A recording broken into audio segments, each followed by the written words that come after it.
Doctor Sachin Raj అత్యాధునిక world class physiotherapy treatment తో అన్ని రకాల నొప్పులకు శాశ్వత పరిష్కారం. నమస్తే, వెల్కమ్ టు సుమన్ టీవీ. ఈ రోజు మనతో పాటు ఉన్నారు ప్రముఖ జ్యోతిష్యులు బ్రహ్మశ్రీ నందిబట్ల శ్రీహరి శర్మ గారు, కాశీలో శ్రీ కామాక్షి నిత్యాన్నదాన ఆశ్రమ నిర్వాహకులు. గురుగారితో మాట్లాడతాం. నమస్కారం గురుగారు. వాగర్థావివ సంపృక్తౌ వాగర్థ ప్రతిపత్తయే జగతః పితరౌ వందే పార్వతీ పరమేశ్వరౌ. అన్నపూర్ణే సదాపూర్ణే శంకరః ప్రాణవల్లభే జ్ఞానవైరాగ్య సిద్ధ్యర్థం భిక్షాం దేహి చ పార్వతి. మాతా చ పార్వతీదేవి పితాదేవో మహేశ్వరః. బాంధవా శివభక్తాశ్చ స్వదేశో భువనత్రయం. సదాశివసమారంభాం శంకరాచార్య మధ్యమాం అస్మదాచార్యపర్యంతం వందే గురుపరంపరాం. ఆదిత్యాయ చ సోమాయ మంగళాయ బుధాయ చ గురుశుక్రశనిభ్యశ్చ రాహవే కేతవే నమః. శృంగేరి జగద్గురు పీఠాధిపతులు శ్రీ శ్రీ శ్రీ భారతీతీర్థ మహాస్వాముల వారికి, శ్రీ శ్రీ శ్రీ విధుశేఖర భారతీతీర్థ మహాస్వాముల వారికి, కంచి కామకోటి పీఠాధిపతులు శ్రీ శ్రీ శ్రీ విజేంద్ర సరస్వతి మహాస్వాముల వారికి ప్రణామములు తెలియజేసుకుంటూ కార్యక్రమాన్ని ప్రారంభిద్దాం. 2024 సంవత్సరం ధనుస్సు రాశి వారికి ఏ విధంగా ఉండబోతుంది గురుగారు జ్యోతిష్యపరంగా?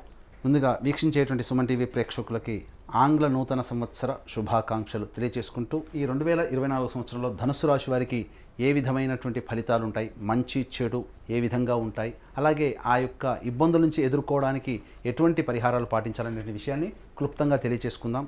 ఇక వీక్షించేటువంటి ప్రేక్షకులకి సందేహం ఏంటంటే, ప్రధానంగా ఈ రాశి ఫలితాలు అంటే ఉగాది టు ఉగాది అని చెప్పుకుంటాం, అలాగే ఆచారం సాంప్రదాయం అదే కదా, మరి జనవరి నుంచి చెప్పుకునే ఆచారం మనకు లేదు కదా అనేటువంటి ఆలోచన ఉంటుంది. అయితే ధర్మశాస్త్రం ఏం చెప్పబడి ఉంటుందనంటే, ప్రపంచమంతా ఒక విషయమై అంగీకరించినప్పుడు అది కూడా శాస్త్ర సమ్మతమే, అందులో సందేహం లేదు. కాబట్టి ప్రపంచమంతా జనవరి 1వ తారీఖు నుంచి డిసెంబర్ 31 వరకు 2024 సంవత్సరంగా భావిస్తున్నప్పుడు మనం చెప్పుకునేటువంటి విషయాలన్నీ కూడా గ్రహాల యొక్క స్థితిగతులను బట్టి, జనవరి 1 నుంచి 31 డిసెంబర్ వరకు ఉన్నటువంటి గ్రహాల యొక్క స్థితిగతులను బట్టే మనం సంబంధించినటువంటి విషయాన్ని చెప్పుకుంటాం. కాబట్టి ప్రధానంగా నవగ్రహాల్లో అత్యంత దీర్ఘకాలిక గ్రహాలు గురువు, శని, రాహుకేతులు. గురువు ఒక్కొక్క సంవత్సరం ఒక్కొక్క రాశిలో ఉంటూ, శని 2.5 సంవత్సరాలు ఒక రాశిలో ఉంటూ, రాహుకేతులు ఒక్కొక్క రాశిలో సంవత్సరన్నర పాటు ఉంటారు. కాబట్టి మనం గమనించుకున్నట్లయితే శని 2024 సంవత్సరం మొత్తం కూడాను కుంభరాశిలో సంచారం చేస్తుంటాడు. అలాగే 2 మే తారీఖు వరకు కూడా, 1 జనవరి నుంచి 2 మే తారీఖు వరకు కూడాను గురువు మేషరాశిలో,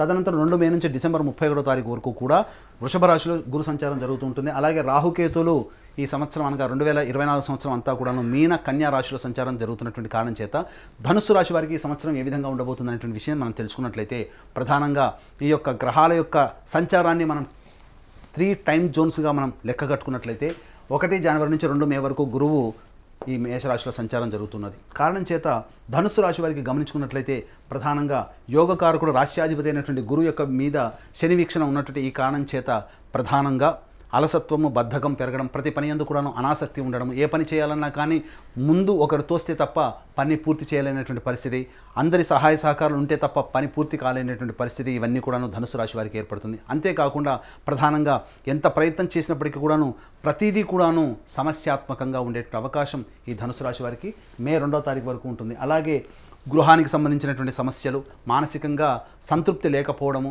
తల్లిగారి ఆరోగ్యం సరిగ్గా లేకపోవడం, ఇంకా గమనించుకున్నట్లయితే ప్రధానంగా విద్యార్థులకి సంబంధించి కాస్త కష్టపడితే తప్ప మంచి ఫలితాలు పొందలేనటువంటి పరిస్థితి ఈ ధనుసు రాశి వారికి ఏర్పడుతుంది. ప్రధానంగా రాష్ట్రాధిపతి మీద శని యొక్క వీక్షణ ఉండడం, ఈ కారణం చేత గురువు బలహీనుడైపోవడం, ఈ కారణం చేత ఆత్మన్యూనత ప్రభావం పెరగడం, సెల్ఫ్ రెస్పెక్ట్ అనేటువంటిది లేకుండా సెల్ఫ్ పిటీతో జీవితాన్ని గడపాల్సినటువంటి పరిస్థితి రావడం, అందరి దగ్గర కూడాను సహాయ సహకారాల కోసం చేయి చాల్చాల్సినటువంటి పరిస్థితి, అందరినీ కూడాను వేడుకోవడం లాంటి పరిస్థితి రావడం అనేటువంటిది ధనుసు రాశి వారికి మే 2 వరకు ఉంటుంది. ఎటువంటి ప్రయత్నం చేసినప్పటికీ కూడాను సజావుగా సాగలేనటువంటి పరిస్థితి, అలాగే సరైనటువంటి ఆహార నియమాలు కూడాను పాటించాల్సినటువంటి పరిస్థితి ఈ యొక్క ధనుసు రాశి వారికి ఉంటుంది. ఇక గమనించుకున్నట్లయితే ప్రధానంగా ఈ యొక్క ధనుస్సు రాశి వారికి సంబంధించి సంతానపరమైనటువంటి ఇబ్బందులు, అనగా సంతానం అభివృద్ధి రాలేకపోతున్నారనేటువంటి చింత, అలాగే సంతానానికి అభివృద్ధికి సంబంధించిన చేయు ప్రయత్నాల్లో ఆటంకాలు రావడం, ఇవన్నీ కూడా ధనుస్సు రాశి వారికి. అలాగే విద్యార్థులకు సంబంధించినటువంటిది కాస్త కష్టపడితే తప్ప ఈ సంబంధించినటువంటి యోగం అనేటువంటిది విద్యార్థులకు కలగకపోవడం, ఉత్తీర్ణత శాతము ప్రథమ శ్రేణి ఉత్తీర్ణత లభించాలని అంటే ఎక్కువగా కష్టపడాల్సినటువంటి పరిస్థితి, అలాగే విదేశీయానము, విదేశీ విద్యకు సంబంధించిన చేయు ప్రయత్నాలన్నీ కూడా మే 2వ తారీఖు వరకు ఆపుకోవడం చాలా మంచిదనేటువంటి విషయాన్ని గమనించుకోవాలి. మే 2 వరకు కూడాను అనవసరమైనటువంటి ధన వ్యయం అధికంగా ఉంటుంది. చేసే ప్రతి పని ఆటంకాలతో ముగుస్తుంది. అలాగే సరిగ్గా నిద్ర పట్టకపోవడం అనేటువంటిది కూడా మే 2వ తారీఖు వరకు కూడా ఈ ధనుసు రాశి వారు ప్రభావితం అవుతారు. కాబట్టి అన్ని రకాలుగా దైవానుగ్రహంతో ముందడుగు వేసినట్లయితే, ఆత్మవిశ్వాసంతో ముందడుగు వేసినట్లయితే ఈ యొక్క ధనుసు రాశి వారికి మే 2 వరకు కూడాను అనుకూలంగా ఉండదు. ఇక మే 2 తర్వాత ఈ రాశ్యాధిపతి అయినటువంటి గురువు శని యొక్క ప్రభావం నుంచి బయటపడి ఈ యొక్క వృషభ రాశిలోకి సంచారం జరుగుతుండడం, ఈ కారణం చేత ప్రధానంగా మీరు అంతర్గత శత్రువులపైన కావచ్చు, బహిర్గత శత్రువులు కావచ్చు, మిమ్మల్ని ఇబ్బంది పెట్టేటువంటి వారి మీద పైచేయి సాధిస్తారు. తద్వారా మొక్కవోని ధైర్యంతో, ఆత్మవిశ్వాసంతో ముందడుగు వేసినట్లయితే ఖచ్చితంగా గెలుపే మీ యొక్క జీవిత ఆశయంగా ముందుకు నడుస్తారని చెప్పవచ్చు. ఇక ధనుసు రాశి వారికి సంబంధించి చూసుకున్నట్లయితే ప్రధానంగా ఉద్యోగంలో పడేటువంటి ఇబ్బందులు, వ్యాపారంలో పడేటువంటి ఇబ్బందులన్నీ కూడా కొలిక్కి వస్తాయి. ఉద్యోగ ప్రయత్నాలు చేసే వారికి చక్కటి ఉద్యోగం మే 2 తర్వాత లభించేటువంటి అవకాశం ఉంటుంది. మే 2 వరకు కూడాను పడినటువంటి ఇబ్బందుల నుంచి కొంత రిలీఫ్ అనేటువంటిది మే 2వ తారీఖు తర్వాత ఏర్పడుతుంది. అలాగే గృహాలకు సంబంధించినటువంటి చేయ ప్రయత్నాలు, కొనుగోలు అమ్మకాలకు సంబంధించి కావచ్చు, వాటన్నిటికీ కూడాను మీరు కాస్త లాభసాటిగా ఉంటారని చెప్పవచ్చు. అలాగే వంశపారంపర్యంగా వస్తున్నటువంటి ఆస్తులకు సంబంధించినటువంటి వివాదాలు ఏవైతే ఉంటాయో అవన్నీ కూడాను 2 తర్వాతనే పరిష్కారం అవుతాయి. కోర్టు న్యాయవాద సంబంధించినటువంటి తీర్పులన్నీ కూడాను మీకు అనుకూలంగా మే 2 తర్వాత వచ్చే అవకాశం ఉంది. కాబట్టి వాటికి సంబంధించినటువంటి కాంప్రమైజేషన్ అనేటువంటిది మే 2 తర్వాత మీరు ప్రయత్నం చేయండి. తప్పకుండా మీకు గ్రహాలు అనుకూలిస్తాయి. అలాగే ఈ ధనుసు రాశిలో జన్మించినటువంటి సినీ రంగంలో ఉన్నటువంటి వారికి ప్రధానంగా కొన్ని ఇబ్బందికర పరిస్థితులు అనేటువంటి నూతన ప్రాజెక్టులు అనేటువంటి ఏవైతే ఉంటాయో మే 2 వరకు కూడాను ఆచితూచి స్పందించే నిర్ణయం తీసుకోండి. అలాగే మే 2 తర్వాత వచ్చేటువంటి ప్రాజెక్టుల వలన భవిష్యత్తులో మీకు అంతా కూడాను లాభదాయకంగా ఉంటుంది. మీ పేరు వర్ధిల్లుతుంది అని చెప్పడంలో ఏమాత్రం సందేహం లేదు. ఇక ధనుసు రాశి వారికి సంబంధించినటువంటి ఆహార ఉత్పత్తులు కావచ్చు, బంగారు వ్యాపారస్తులు కావచ్చు, కళాశాల యాజమాన్యానికి సంబంధించిన వాళ్ళు కావచ్చు, అలాగే రెస్టారెంట్, బోర్డింగ్ అండ్ లాడ్జింగ్ సంబంధించినటువంటి వ్యాపారంలో ఉన్నటువంటి వారికి మే 2 వరకు కూడా వ్యాపార విస్తరణ అంత మంచిది కాదు. కాబట్టి లాభాల కంటే నష్టాలు ఎక్కువగా ఉండడం అనేటువంటిది మిమ్మల్ని కుంగుబాటు చేసే విధంగా ఉంటుంది. కాబట్టి ఈ సంబంధించినటువంటి వ్యవహారాల్లో, వృత్తుల్లో, వ్యాపారాల్లో ఉన్నటువంటి వాళ్ళు మే 2 తర్వాత మీ ప్రణాళికను కనుక అమలు పరుచుకున్నట్లయితే తప్పకుండా మీరు మంచి లాభాన్ని పొందుతారని చెప్పవచ్చు. అలాగే ఈ సంబంధించినటువంటి ధనుస్సు రాశి వారికి స్పెక్యులేషన్ రంగంలో ఉన్నటువంటి వారికి నష్టాలు మే 2 వరకు ఉంటాయి. మే 2 తర్వాత అన్ని రకాలుగా ఆనందదాయకంగా ఉండేటువంటి పరిస్థితి. రాజకీయ రంగంలో ఉన్నటువంటి వారికి 21 అక్టోబర్ తర్వాత మంచి ప్రభావితమైనటువంటి జీవితాన్ని పొందుతారు. ఒక మంచి చక్కటి పదవి మీకు లభించేటువంటి అవకాశం ఉంటుంది. ధనుసు రాశి వారికి సంబంధించి చూసుకున్నట్లయితే మీ యొక్క సంతానం అభివృద్ధి బాటలోకి వచ్చి మిమ్మల్ని ఆనందింపచేసేటువంటి క్షణాలు ఎదురు చూస్తున్నట్లయితే మే 21 తర్వాత చక్కటి మంచి వార్త వింటారు. వివాహమై దాంపత్యంలో ఉండి సంతానం కోసం ఎదురు చూసేటువంటి వాళ్ళకి చక్కటి వార్త 21 అక్టోబర్ తర్వాత మీరు పొందుతారని చెప్పవచ్చు. అయితే ధనుసు రాశి వారికి కొంత ప్రధానంగా ఆరోగ్యం పట్ల శ్రద్ధ వహించాల్సినటువంటి పరిస్థితి మే 21 నుంచి ఎదురవుతుంది. కాబట్టి మోకాళ్ళు, కీళ్ళ నొప్పులకు సంబంధించినటువంటి ఇబ్బందులు మే 21 తర్వాత ఎదురయ్యేటువంటి అవకాశం ఉంది. కాబట్టి జాగ్రత్తలు పాటించాల్సినటువంటిది.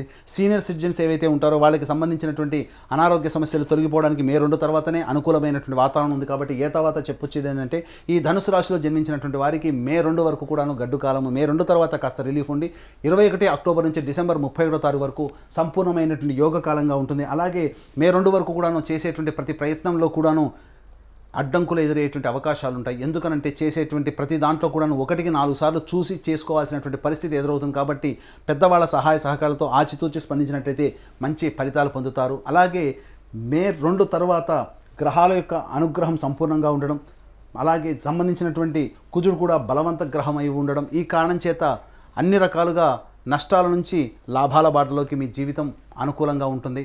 నల్లేరు మీద నడకలాగా మే 2వ తారీఖు తర్వాత మీ జీవితంలో ఉంటుందని చెప్పవచ్చు. అలాగే ప్రధానంగా సంబంధించినటువంటి వాహనంలో మార్పులు కానీ, నూతన గృహ కొనుగోలు కానీ మే 2 తర్వాత నిర్ణయాలు తీసుకుంటే అనుకూలమైనటువంటి స్థితి ఉంటుంది. అయితే ప్రధానంగా మే 2 తర్వాత దంపతుల మధ్య విభేదాలు వచ్చేటువంటి అవకాశం ఉంది. కాబట్టి ఆచితూచి స్పందించండి. అలాగే ప్రధానంగా గమనించుకున్నట్లయితే ధార్మికమైనటువంటి అవకాశాలు, అనగా ప్రజలకి ఏదైనా మేలు చేయాలి లేదా సంబంధించినటువంటి డొనేషన్స్ సంబంధించినటువంటి చేసేటువంటి అన్ని కూడా ధనుసు రాశి వారికి మీకు అనుకూలమైనటువంటి సమయం మే 2 తర్వాత అని చెప్పవచ్చు. ఈ విధంగా మే 2 వరకు అనుకూలం కాదు. మే 2 నుంచి 21 అక్టోబర్ వరకు కూడా న్యూట్రల్గా ఉంటుంది. అలాగే 21 అక్టోబర్ నుంచి 31 డిసెంబర్ వరకు కూడాను మంచి జరుగుతుంది. కాబట్టి మే 2వ తారీఖు వరకు కూడాను ఎవరైతే సోదర సోదరుల మధ్య విభేదాలు ఉంటాయో వాటికి ఎక్కువగా స్పందించకండి. నూతన వ్యక్తుల యొక్క పరిచయాలు, ఈ మే 2 లోపల వచ్చినటువంటి వ్యక్తుల యొక్క పరిచయాలు మిమ్మల్ని భవిష్యత్తులో నష్టాలకి, పేరు ప్రతిష్టలకి భంగం కలిగించే విధంగా ఉంటాయి. కాబట్టి మే 2 లోపల పరిచయమైనటువంటి వ్యక్తుల పట్ల అప్రమత్తతో ఉండండి. ప్రధానంగా గమనించుకున్నట్లయితే ఈ మొక్కవోని ధైర్యంతో ఆత్మవిశ్వాసంతో ముందడుగు వేయాల్సినటువంటి పరిస్థితి మే 2 వరకు అని గమనించగలరు. మరి ఈ సంవత్సరం అంతా కూడా పరిస్థితులు అనుకూలించడానికి అలాగే ఉన్న సమస్యలు కాస్త తొలగిపోవడానికి ధనుస్సు రాశి వారు ఏ దైవాన్ని ఆరాధిస్తే మంచిదంటారు? ధనుస్సు రాశి వారు ప్రధానంగా దత్తాత్రేయుని యొక్క ఆరాధన చేసుకున్నట్లయితే చాలా మంచిది. దత్త చరిత్ర పారాయణం అనేటువంటిది మీకు సమస్య కలిగినప్పుడు ప్రధానంగా దత్త చరిత్ర పారాయణం గురువారం నాడు ప్రారంభించి బుధవారానికి కంప్లీట్ చేయండి. ఈ విధంగా 6 పారాయణాలు కానీ 9 పారాయణాలు కానీ చేయండి, మీ సమస్యకి పరిష్కార మార్గం లభిస్తుంది. అలాగే సూర్య ఆరాధన చాలా విశేషాన్ని మీకు యోగిస్తుంది. కాబట్టి ప్రతి ఆదివారం రోజున విష్ణు సహస్రనామ పారాయణం చేయడం, ఆదివారం రోజున మాంసాహారాన్ని నిషేధం చేసుకోవడం, ఇవి పాటించినట్లయితే చాలా మంచి ఫలితాలు పొందుతారు. అలాగే వీక్షిస్తున్నటువంటి ప్రేక్షకుల్లో 2023 గతించిపోయి 2024లోనైనా కానీ ఆశాజనకమైనటువంటి జీవితాన్ని పొందాలి, మంచి భవిష్యత్తు కలగాలి, అనుకున్నటువంటి సంకల్పం నెరవేరాలనేటువంటి ఆలోచన ఉంటుంది. ఎంత కష్టపడ్డప్పటికీ కూడాను, ఎన్ని ప్రయత్నాలు చేసినప్పటికీ కూడాను, నిజాయితీతో ఉన్నప్పటికీ కూడాను రవ్వంత దేవతానుగ్రహం కూడా కావాలి. కాబట్టి ఇటువంటి దేవతాను అనుగ్రహించే సంకల్ప సిద్ధి హోమాలు మా పీఠం ఆధ్వర్యంలో ప్రతి నెల 21 రోజుల పాటు ప్రతి నెల జరుగుతాయి సంకల్ప సిద్ధి హోమాలు. అలాగే తండ్రి వైపు 7 తరాలు, తల్లి వైపు 4 తరాల్లో ఏవైనా దుర్మరణాలు అనగా road accident, fire accident, suicide attempt, నదిలో బావిలో పడి చనిపోవడం, ఇంట్లోంచి వెళ్ళిపోవడం, లివర్ ఫెయిలే, కిడ్నీ ఫెయిలే, క్యాన్సర్తో చనిపోవడం, 60 సంవత్సరాల లోపల ఈ విధంగా చనిపోయిన, కులాంతర మతాంతర వివాహాలు జరిగిన, వీటన్నిటినీ కూడాను పితృదోషం లేదా పితృశాపం అని అంటారు. కాబట్టి ఇట్టి పితృదోషం లేదా పితృశాప నివారణకి మా పీఠం ఆధ్వర్యంలో నిజాయితీగా సశాస్త్రీయంగా జరిపించబడతాయి పితృదోష నివారణ పూజలు. అలాగే కాశీలో మా సొంత భవనం శ్రీ కామాక్షి నిత్యాన్నదాన ఆశ్రమంలో ప్రతినిత్యం శివబంధువులకి కాశీలో అన్నదాన కార్యక్రమం జరపబడుతుంది. మీ పుట్టినరోజున కానీ పెళ్లి రోజున కానీ మీ యొక్క సంతోషాన్ని మీ కుటుంబ సభ్యులతో లేదా మీ బంధువులతో ఎలా అయితే జరుపుకుంటారో అంతే సమానంగా కాశీలో ఉన్నటువంటి శివబంధువులతో కూడా జరుపుకోవాలని భావించినట్లయితే కార్యక్రమం అంతా కాంటాక్ట్ చేసి అన్నదాన వివరాలకు సంబంధించినటువంటి పూర్తి వివరాలు తెలుసుకోవచ్చు. అలాగే అదృష్ట సంఖ్య, అదృష్ట వారం ధనుస్సు రాశికి తెలియజేయండి గురుగారు. అదృష్ట వారము ఆదివారము, గురువారము. అదృష్ట సంఖ్య 1, 3. ధన్యవాదాలు గురుగారు. సర్వం శ్రీ ఉమామహేశ్వర పరబ్రహ్మార్పణమస్తు.